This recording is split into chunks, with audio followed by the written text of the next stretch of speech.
Good morning दोस्तों। अब हम लोग पढ़ेंगे, आज लास्ट वीडियो है आपका इस चैप्टर का, संसाधन एवं विकास का। क्या आपका संसाधन एवं विकास का ये लास्ट वीडियो है और इसमें क्या है, लॉन्ग आंसर सारे होंगे। क्या नंबर आपके 7 नंबर वाले क्वेश्चन है, दीर्घ उत्तरीय प्रश्न, दीर्घ क्वेश्चन है। देखिए जैसा कि आपको पता है कि आपके प्री बोर्ड की डेट आई गई है। आपको प्री बोर्ड की डेट कितने तारीख तक है, 15 जनवरी से लेके आपके 25 जनवरी तक सारे प्री बोर्ड करा लेने हैं।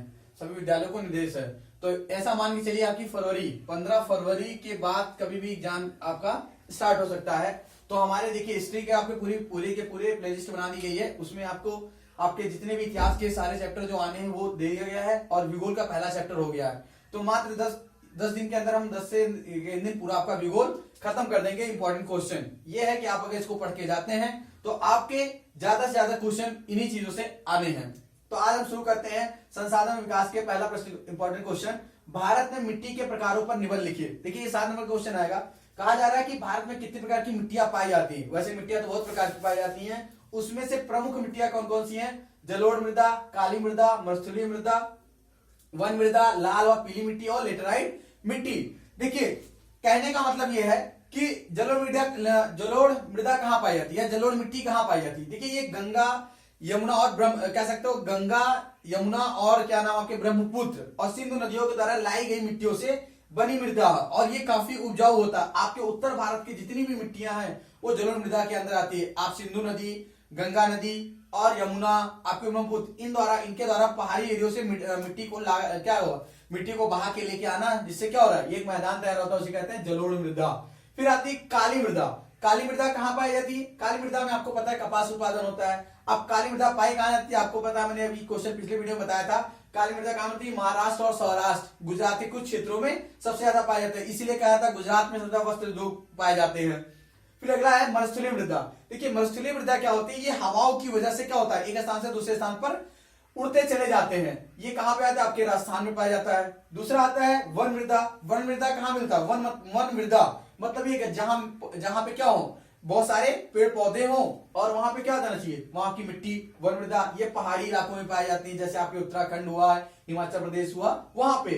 लाल और पीली मृदा, लाल और पीली मृदा ये आपके कहां पाए जाते हैं? पठारी क्षेत्रों में, जैसे आपके मध्य प्रदेश हुआ, उड़ीसा हुआ, छत्तीसगढ़ हुआ, इन क्षेत्रों में पाई जाती हैं। और ये क्या होते हैं, इसमें भी बहुत सारी आपकी दलहन की फसलें बहुत अच्छी होती हैं। फिर आता है लेटराइट मृदा। लेटराइट मृदा भी आपके उड़ीसा, तमिलनाडु, कर्नाटक, इन क्षेत्रों में पाया जाता है और ये असम के पहाड़ियों में भी पाया जाता है। तो आपने देखा भारत में कितने प्रकार की मृदा होती है, बेसिकली 6 प्रकार की। कौन कौन सी? जलोढ़, काली, मरुस्थलीय मृदा, वन मृदा, लाल और पीली मृदा और लेटराइट मृदा। देखो इसको याद आसानी से कर सकते हैं आप, अगर चाहें तो आपको याद रहती चीजें। देखिए इनके बारे में आपको बस थोड़ा थोड़ा लिखना है कि कहां कहां पाई जाती है, इसमें क्या क्या उत्पादन अधिक होता है।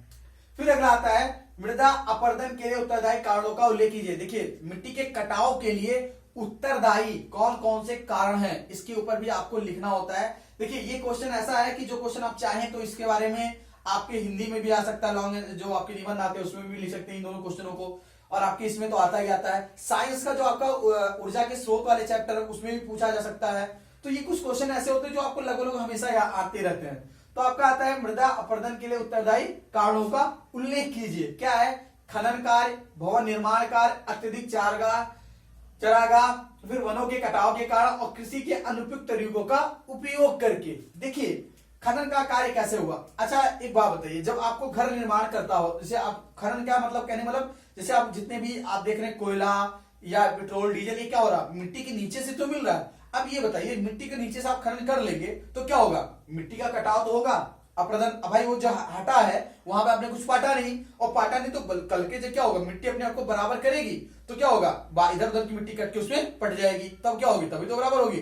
तो उसके लिए क्या खनन कार्य भी है। भवन निर्माण कार्य, अब भवन निर्माण कार्य क्या होता है? देखिए आपके आसपास के गांव क्षेत्रों में आपने देखा होगा कि जहां भी घर निर्माण ज्यादा हो रहा है उसके आसपास ईंट बनाने वाले भट्टे होते हैं और वो क्या करते हैं, खेतों को क्या लेते हैं, लीज पे ले लेते हैं, वहां की मिट्टियां निकालते हैं और उससे क्या होता है कि भवन निर्माण का कार्य स्टार्ट होता है। उससे ईंटें बनते हैं, मिट्टियों का, फिर मिट्टियों आसपास के खेत क्या होते हैं, सारे क्या हो जाते हैं आपके बगल की मिट्टी दूसरे खेत में आ जाती है, जिससे पूरा खेत भर जाता है। फिर है अत्यधिक चारगाह।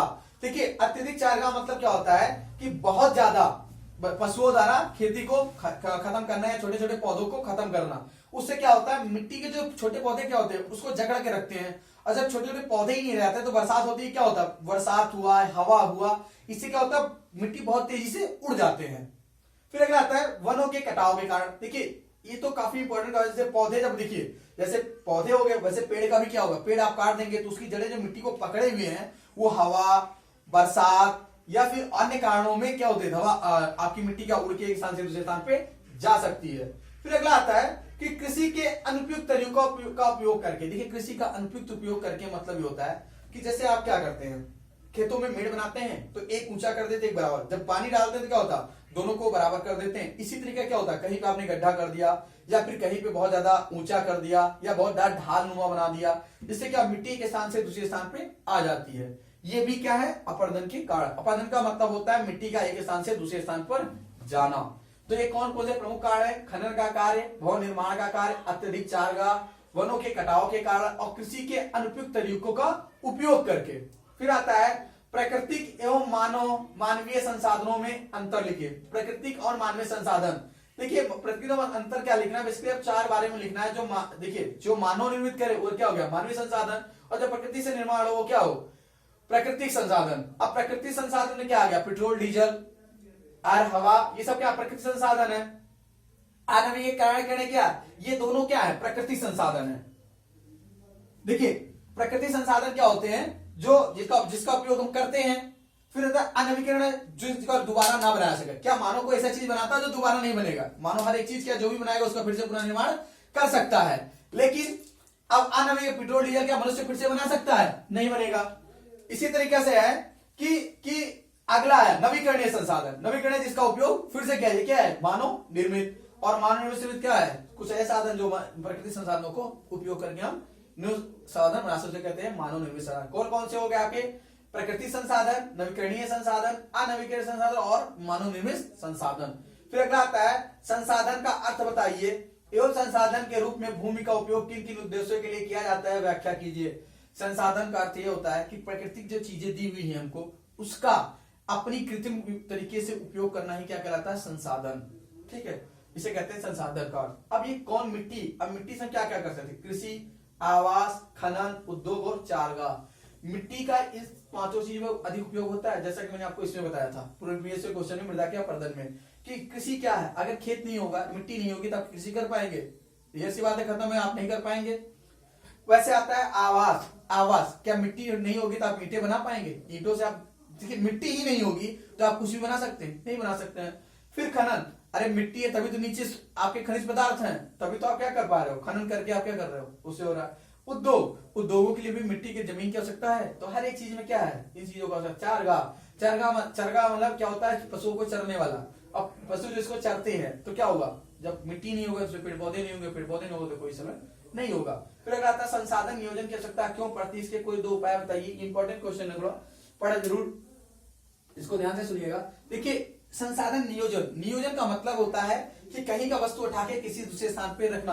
भारत एक बहुत ही अत्यधिक गुणों वाला या कह सकते हो बहुत सारी बहुलता वाला देश है, जिसमें हर राज्य में कुछ न कुछ अलग अलग चीजें मिलती है। जैसे आपके अगर देखा जाए, आपके उत्तर प्रदेश में क्या है, बहुत सारी चीजें चीनी है, बहुत ज्यादा अधिक मात्रा में होता है। वहीं मध्य प्रदेश में क्या है, खाना आपकी दलहन फसल बहुत अच्छी होती है। पंजाब में चले जाइए तो गेहूं का उत्पादन बहुत ज्यादा है। पश्चिम बंगाल में चले जाइए तो आपके चावल का उत्पादन बहुत ज्यादा है। ऐसे खनिज पदार्थों में जो झारखंड है, छत्तीसगढ़ है, मध्य प्रदेश है, ये सब क्या है, उड़ीसा है, ये सब क्या, इनके पास खनिज पदार्थ बहुत ज्यादा है, लेकिन अन्य संसाधन नहीं है। कारण क्या है, पठार है और पठार के नीचे आपको खनिज पदार्थ ज्यादा मिलते हैं। वही राजस्थान क्या है, वहां रेतीले बहुत ज्यादा, रेत बहुत है, लेकिन अन्य चीजें नहीं है। ऐसे आपके महाराष्ट्र में क्या है, बंदरगाह है अच्छे खासे, लेकिन वहां पे और प्राकृतिक संसाधन नहीं है।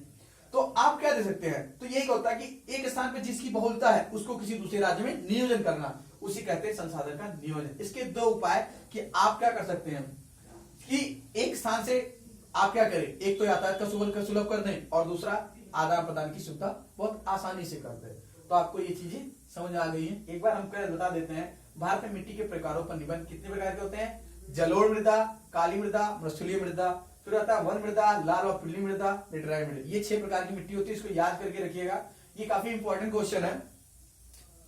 ये आपके काफी जगह पूछे जाते हैं, एक एक करके भी पूछा जाता है वन मृदा किसे कहते हैं, या फिर लेटराइट मिट्टी किसे कहते हैं। फिर आता है मृदा के अपवर्धन के लिए उत्तरदायी कारणों का उल्लेख कीजिए। खनन कार्य, भवन निर्माण कार्य, अत्यधिक चारागाह, वनों के कटाव के कारण, कृषि के अनुपयुक्त तरीकों का उपयोग करके।